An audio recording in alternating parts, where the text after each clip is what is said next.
Beyond the headlines. This is World Insight.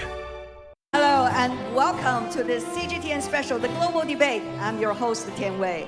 Today we're stepping into one of the most decisive conversations in global tech, the race to build humanoid robot. Capital is flooding in worldwide. Tesla is retooling factories. Nvidia and SoftBank are placing major bets. China, meanwhile, is scaling manufacturing at record speed. But behind this gold rush lies a real disagreement. Is the humanoid form the inevitable future of embodied intelligence, or just a compelling story we tell ourselves when the real value lies elsewhere? The choices we made today could shape who leads this field for the next decade and also the fate of the human being. So today we are putting forward this question. It's whether the world's biggest players should be betting specifically on humanoid robots. Should we embrace humanoid robots now? Joining us on the stage for the debate, we have mentor for Team A, Distinguished Chair Professor Sriram Ramakrishna, who is coming from Tsinghua University. Good to see you, Sriram. Thank you. The mentor for Team B, Xiaoshan Liu, the Director of Embodied AI at Shenzhen Institute of Artificial Intelligence and Robotics for Society. Good to see you, Xiaoshan.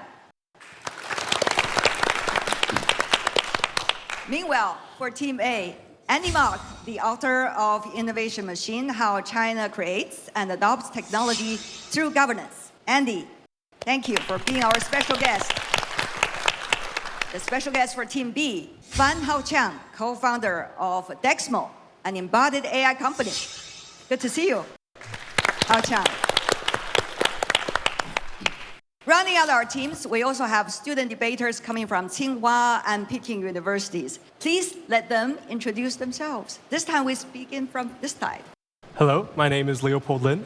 I'm the founder of an educational institution named Agora and was a multiple national champion in speech and debate. And I study philosophy, politics, and economics in Tsinghua University. Hello, everyone. I am Xingyu Jiang from the Department of Foreign Languages and Literatures of Tsinghua University. I'm an English major. Nice to meet you all today. Thank you. What about the second and the third debater coming from Team A? Hello, everyone. My name is Gavin. I'm from America. I went to Peking University for Culture Industry Management. Hello, everyone. I'm Sherry from Peking University, and I also major in English. Thank you. Before we start the debate, let's welcome Rob. 有请. Everybody give Rob a big round of applause. Whoa. Hi, say hi to everybody, Rob. There we go. Hi, Rob. Hi. And what about Team A? Say hi. Hi, Rob. Great. Please join me over here. Yes, he's coming. Voila, good to see you, Rob. How's everything? Very good. I see you're here to support me and give me some help. Oh, wow. There's a pen over there. Very helpful. I was looking for it. There we go. Rob, everybody. I know you're not only here to give me the pen, but also to give us a warm-up performance. Your dance is unique. You did that during the Spring Festival Gala. Would you like to show part of that to us today? Give him some round of applause, please. Thank you very much. Okay, goodbye. He's drunk. Oops. He's really enjoying himself sometimes. Thank you very much, Rob. Once again, thank you so much. So, should we embrace humanoid robots now? Team A says, yes, we should. Team B, on the other hand, says, no, we shouldn't. For now, before we get into the real debate, let's hear from our audience. We want our audience to weigh in on which side you support before the debate begins. So bring out your mobile phone, scan the QR code on the big screen, and then we will see the result. That, by the way, the result is before debate. Let's see how many minds will be changed after this debate.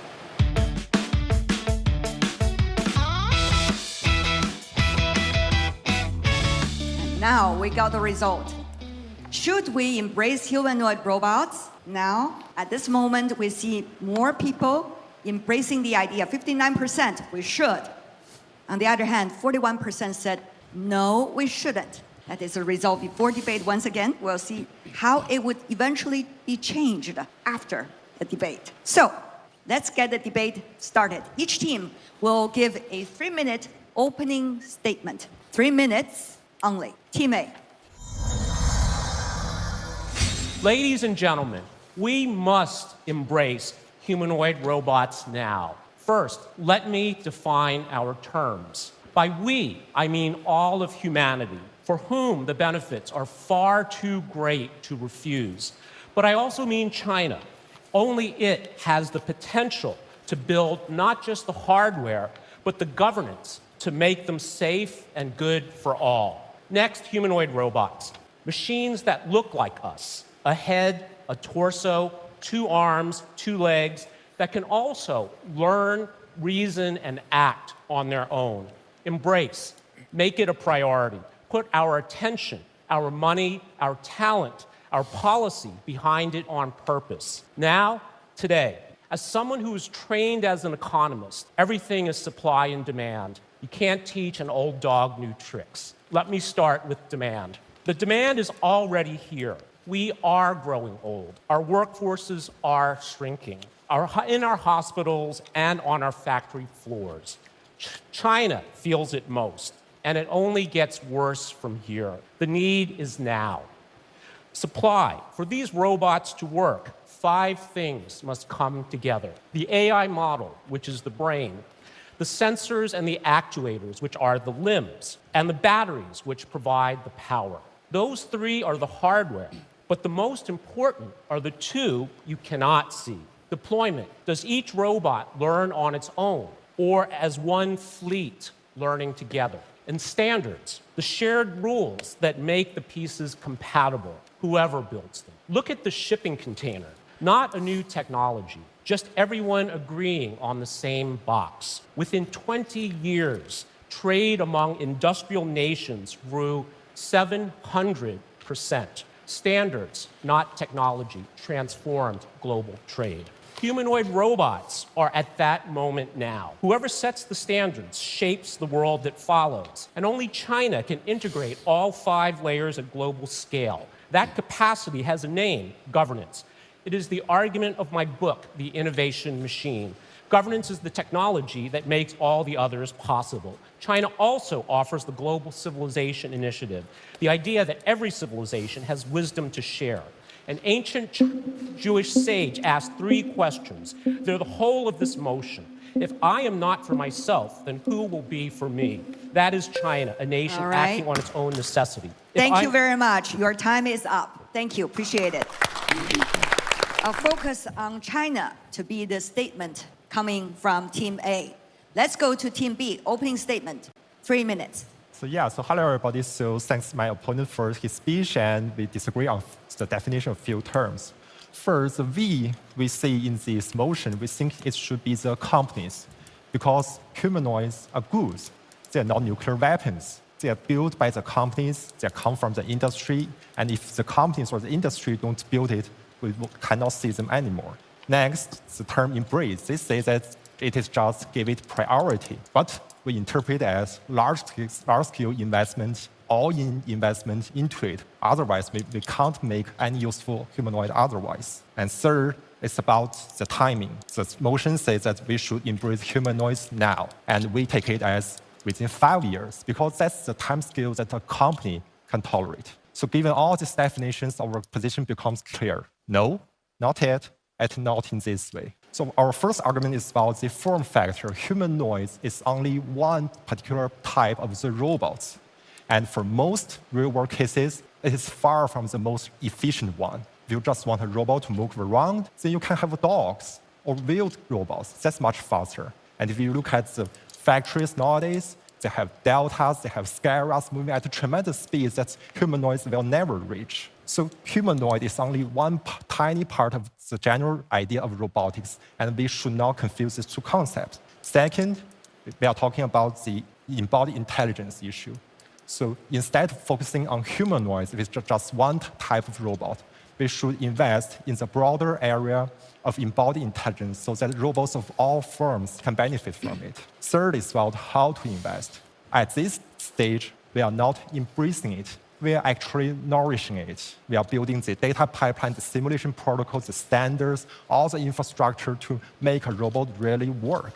So this is not no time to use the word embrace. And finally, about the timing, if we look at the self-driving cars, it takes 10 more years before we start doing it, and finally, they can run on road.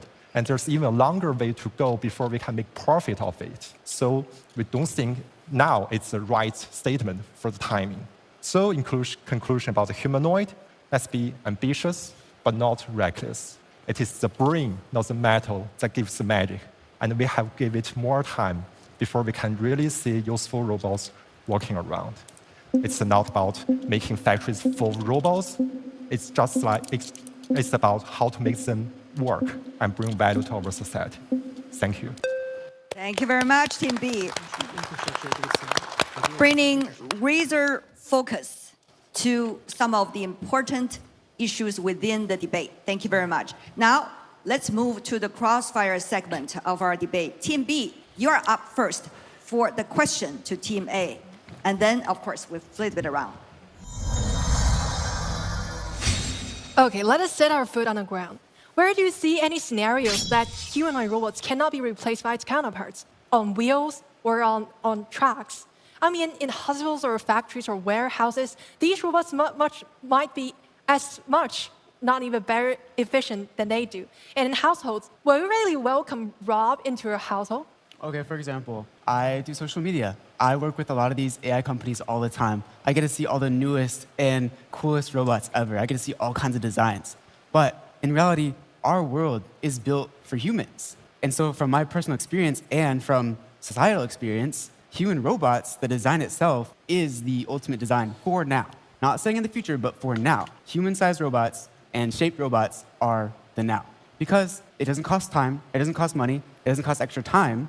But if you were to build the other kinds of robots right now, we don't have those. Like, they don't exist. You have to make it from scratch, right? We're not cost money, talking cost about time. And so right now, you have to stick with the current shape of the world to make sure to keep costs down, keep time down, keep efficiency up. Otherwise, what's the point? You don't have time, you don't have money. But we're not talking about whether to design them or not. It's to whether to embrace them into real life. Embracing them is fine, but the question is now. Right now, humanoid robots. Other kinds of robots, great, for later. In the future, once we have robots down, humanoid robots that can take over, for example, the elderly that can't work in factories, the injured that can't do their work, But do you think we should now put our focus on the infrastructure itself? Because now humanoid robots are not sufficient enough to perform all the tasks. Well, of course, they can just do dancing, singing, performing, instead of joining us in real life, in factories, in hospitals, and households. Of course. They all have to be tested first, right? You have to gather data. That has to be done from real-world situations. So they have to experience the real world. They have to be put in real situations. In order for that to happen, it has to dance. It has to do other things. By dancing, it's actually learning how to move swiftly, right? Then, by learning how to move swiftly, when a fire happens, it can be able to swiftly move into the house, save the people without hurting anyone, and being able to do it swiftly. But users cannot be beta testers, right? When the robots are prepared, they can enter our households. Of course but not. Not now. Definitely not now. Yeah, it requires a certain environment, a testing environment, and that's what would happen, of course. It's not going to be on the street, you're sending a random robot out to test. No, of course, there will be a controlled environment where the robot will go. There will be a controlled test that's happening and a controlled safety, that's in place. So yeah, I think we're on the same ground. Like, application is for the future, but for now, it's about testing, designing. Of course, it's new. You have to test it before you can. Yeah. So what about embracing? I mean, embrace is to welcome them into our life. Of course. Not seeing them in some testing houses, right? Exactly. That's why you need it now for this. But for your other types of robots, you can only do that in the future once you have the now down pat. All right, we're running out of time. Thank you for this round of Crossfire. Let's go to the next round. Okay, so on your side of the world, you care so much about efficiency. But however, our world is built for human beings, which means that humanoid robots can have better efficiency because they fit well with it, right? So like one humanoid robot can do all the things together. However, can you imagine a separate arm can do all the things together? That literally makes no sense. A plane doesn't flap its wings because a bird flaps its wings. A car has 4 wheels, not 2 legs. The machines that serve us don't have to look like us. In fact, humans have 2 arms. Why won't I want my robot surgeon to have 8 arms? 8 arms dangling off the roof. I'm sure it's a way better robot surgeon than a humanoid ever be. There's no reason why it has to look like a man to serve like a man. What are we saying? We are saying we are investing in the mutual infrastructure. So guys, this is the crucial thing. They only want humans. We want to invest in the infrastructure that benefits all intelligent automation. What does that look like? Drones, okay? Robot arms, self-driving, prosthetics. It looks like autonomous vehicles. It looks like surgical robots. These are things that don't have to look like robots, but that's where the money should go. So their side is saying we put money in one single place, where we're saying we put money in multiple infrastructure, not human robotics infrastructure. I'm asking, like, does China have infinite money, or should it spend it where it matters? Well, admittedly, you can do all the things separately. However, we have higher productivity when we solve all the things on the whole. So but the thing is, what is the okay. productivity being used for? Like dancing in the middle? Like, sure, I'm really happy if it can dance, if it was free. But the fact is, we are pouring billions of Chinese taxpayer dollars only into this. That's what we're doing on your side. And we don't want that. We want to put Chinese taxpayer dollars into where it matters, which is the infrastructure for common intelligence. Okay, so other than efficiency, maybe for those elderly people, they care more for the connection, like human-like, those humanoid robots. That's what we want to say. So Okay. next question is that you suggest that we can wait for the time until the market matures. But can you imagine a single physical tech revolution that you can solve all the problems as you're a latecomer? So this is exactly the difference between our side and your side, which Gavin literally admits. We're not saying human robotics need to be canceled. We're saying you can test some projects in a lab. We're just not embracing it into everyday life. While you are testing, someone else are just developing, right? No, we want to test it. That's okay. We agree with Gavin. But your burden is to welcome into your lives. Like, Gavin agrees that we should test it. Gavin doesn't say we need to welcome it into elderly care home. What is the biggest difference? Human robotics can harm you. A human robotics is a massive weight. Do you want that with your 80-year-old grandma? One day it can fall down on her. One day it can give her a noodle, but it can spill it on her. It's unsafe, and that's why we shouldn't embrace it. Okay, time is up. All right. Good round of applause for our debaters coming from both sides. They're very compassionate in their views. Thank you so much. Now, we are going to take very short 2-minute break here. Break for everybody else, but not for the debaters, because you are going to rally the crowd among your team and try to bring out the sharpest point before we go to the free debate section, okay? Feel free to gather. He's working or he's studying somewhere. He can't even dance properly on a Reliability. In the long run. All right, time is up for 2 minutes of this round of orientation. Let's, ladies and gentlemen, go to the free debate segment. 4 minutes for each team. We start with Team A. We agree with your point that specialized robots can perform better than human form factor robots. And in the long run, form does follow function. But in the short run, the world, as Gavin said, is built, the physical infrastructure for humans. It would be incredibly expensive to rebuild that at the same time while we're developing robots. My second point is that single form factors can drive down costs dramatically, and this will be crucial for the global south. So it's not only that the developed world, the people that can afford robots benefit from this, but when the cost is low enough, the entire world can benefit. Well, look at Rob. Look at Rob. Is that something you want to embrace today? It's remote control that does dancing. Name me one scenario that it can autonomously accomplish today so that you can embrace it into your life. And that is why we choose the word embrace. As you heard in our definition, embrace, we mean make a priority. Prioritize our money, our talent, and the policy to make robots that look like Rob able to work in any environment, whether that's the hospital, whether that's the factory, whether that's at home. Okay, Just may illustrate an example. Just imagine a couple, both are working. One of the member goes away foreign country, and then other partner is at home. It's a real example, actually. And suddenly, he get a call. Actually, he doesn't even get a call because the partner collapsed at home, no one to attend to. That's because increase in blood sugar levels, many other things, because of the modern stress life. Actually, the person, one of the partner, is collapsed. There's no one to attend to, no one to call. Imagine you have a robot at home. It could do certain preliminary evaluation quickly, make the right contact. Well, if Rob So is in at other home, words, it will fall upon your. what it means is you have somebody which is you can remotely access the information. But camera why does can it do. have to look like a human? Why can't it be an integrated scanning system that gets all your vitals? Why can't there be a drone that flies in with a medic or with a proper system? Why does it have to The be human a human? emotions are like this. They like to see themselves in others. This guy is like collapsing on the floor, almost dying, and he wants emotion Not support. necessary. You are buying a toy. Would you like to buy a toy look like a monster?